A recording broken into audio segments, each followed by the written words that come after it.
in case you're new here, what I do on my channels and video streams and stuff like that is I feature different tap handles. Primarily, they're beer tap handles, and I actually make bottle opener adapters and umbrellas that work with those, so it turns into a functional item. And I also feature other types of tap handles, and that'll be the one that I'm going to be featuring today. So if you like tap handles, if you just want to learn about interesting things, hang on, check out my different videos and things like that. With this particular one, this is notable, and it's like another one that I just did a feature on, because this is actually not a beer tap handle, this is actually a wine tap handle. And normally wine is not on tap. When it is on tap, it's very unusual. This particular one is actually Carlo Rossi. So Carlo Rossi is kind of one of your standard like bulk wines or something like that. I don't know what the proper market term is. If you do have a term that you use for Carlo Rossi, like add it in the comments so other people can know. Whenever I had bought Carlo Rossi in the past, it would typically be in jug, so that gives you a sense of what it's like. And with this one is their Chablis. So there we are, Chablis of California. You can see there's a little bit of wear there, so previous owner probably had this in a box or something similar.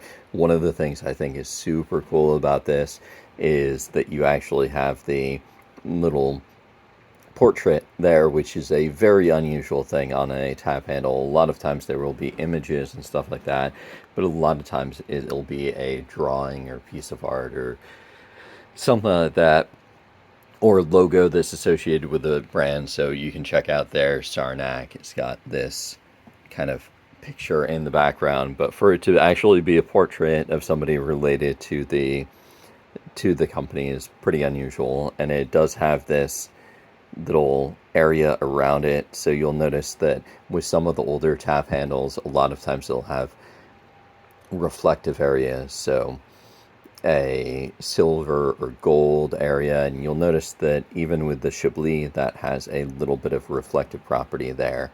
For people that are wondering kind of how this is done, it's always great to look at these old tap handles. This is normally made out of lucite, so that's the clear material, so either lucite or a clear acrylic.